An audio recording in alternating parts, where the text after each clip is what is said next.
রাজনীতির তৃণমূল স্তর থেকে মহামান্য দেশের 23তম রাষ্ট্রপতি হতে যাচ্ছেন মির্জা ফখরুল ইসলাম আলমগীর।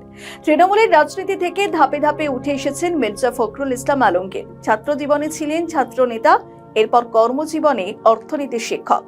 পরবর্তীতে রাজনীতিতে যোগ দিয়ে পৌর চেয়ারম্যান, সংসদ সদস্য, প্রতিমন্ত্রী এবং মন্ত্রী হিসেবে দায়িত্ব পালন করেছেন। জানা যায় 2016 সালের 30শে মার্চ থেকে বিএনপির মহাসচিব হিসেবে দায়িত্ব পালন করছেন মির্জা ফখরুল।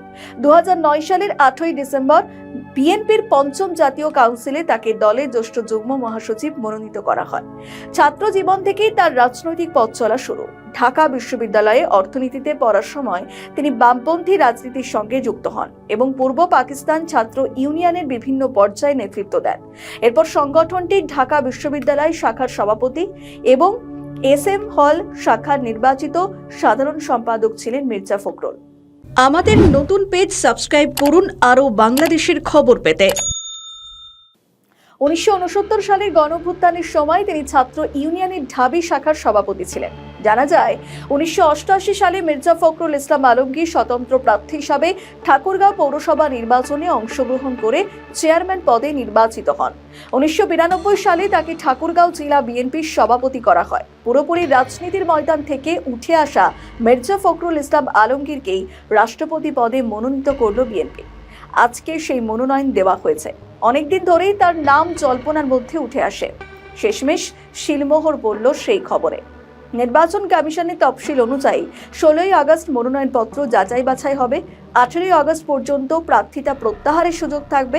আর আগামী 20শে আগস্ট জাতীয় সংসদ ভবনে রাষ্ট্রপতি নির্বাচন হওয়ার কথা রয়েছে।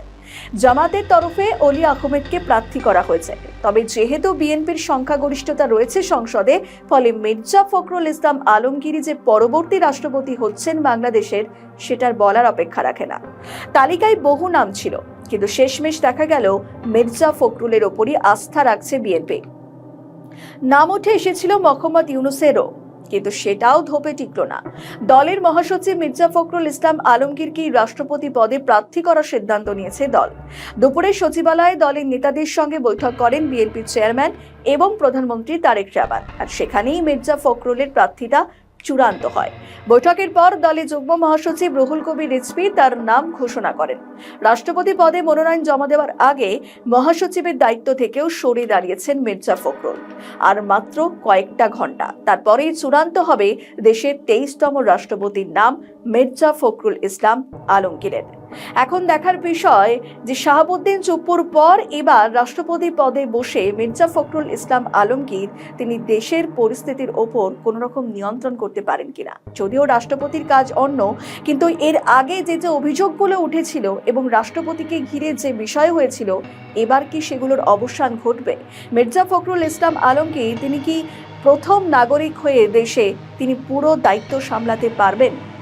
সেদিকেই কিন্তু অপেক্ষায় রয়েছে। এবং বিএনপি যে এই মনোনীত দেওয়ার পর পরবর্তী ক্ষেত্রে কি হয়, সেটাও কিন্তু দেখার বিষয়। অবশ্যই নজর রয়েছে প্রত্যেকের এবং অনেক আশা প্রত্যাশা রয়েছে, যেমন বিএনপির ঠিক একইভাবে আশা প্রত্যাশা রয়েছে বাংলাদেশবাসীর।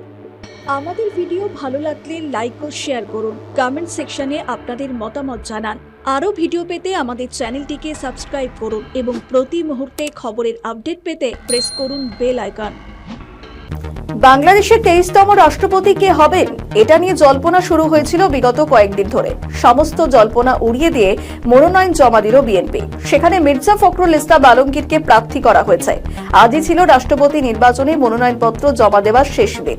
বেলা 3টের মধ্যে ঢাকার আগরগাঁওয়ে নির্বাচন কমিশনের অফিসে মনোনয়নপত্র সহ প্রয়োজনীয় নথিপত্র জমা করা হয়েছে। 1991 সালের পর 2026-এ এসে ফের বাংলাদেশের সংসদের সরাসরি ভোটে রাষ্ট্রপতি নির্বাচন হতে যাচ্ছে।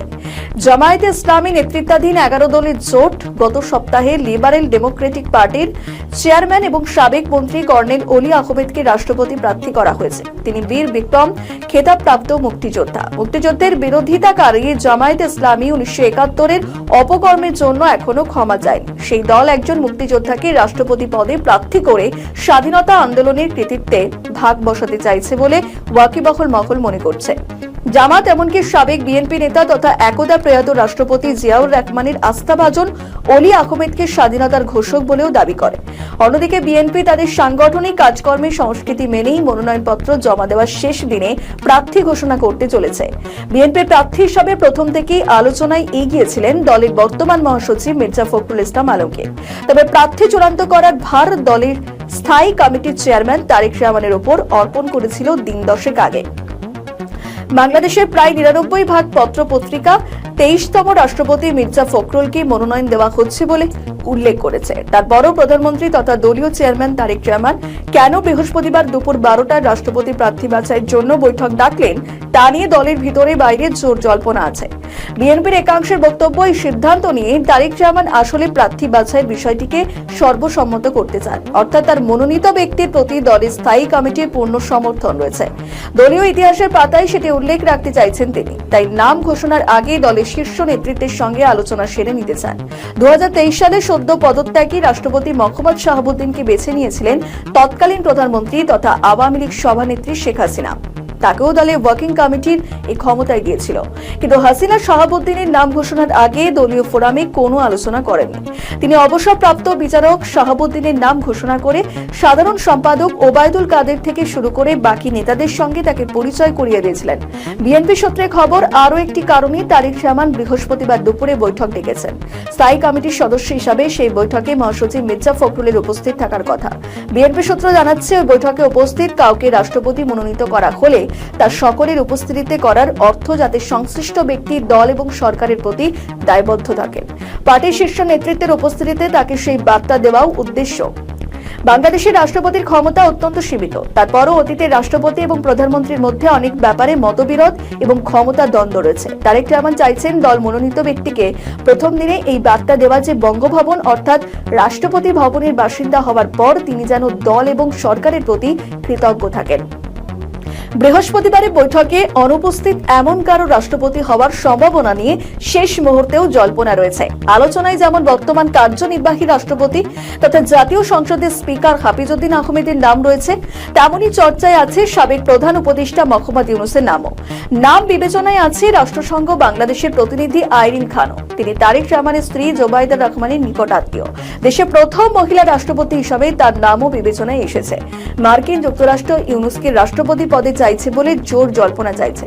অন্যদিকে দলের একাংশ মনে করে বাংলাদেশের রাজনৈতিক অস্থিরতা এবং অর্থনৈতিক অচলাবস্থার মাঝে মির্জা ফখরুলের মতো ঝানু রাজনীতিবিদ বঙ্গভবনে চলে যাবার অর্থ পার্টির ক্ষতি। প্রধানমন্ত্রী এবং দলকে তিনি যেভাবে পরামর্শ দিয়ে পরিস্থিতি সামাল দিতে পারতেন তেমন কেউ এই মুহূর্তে দলে নেই। মির্জা ফখরুলের জায়গায় সম্ভাব্য মহাসচিব হিসাবে যার নাম আলোচনায় আছে তিনি শতভাগ সৎ এবং দলের প্রতি একনিষ্ঠ মানুষ হলেও বাক সংযম কম। তিনি অতিমাত্রায় উত্তেজিত থাকেন। তবে সমস্ত জল্পনার অবসান ঘটিয়ে বিএনপি মনোনীত করেছে রাষ্ট্রপতি হিসাবে মির্জা ফখরুল ইসলাম আলমগীরকে।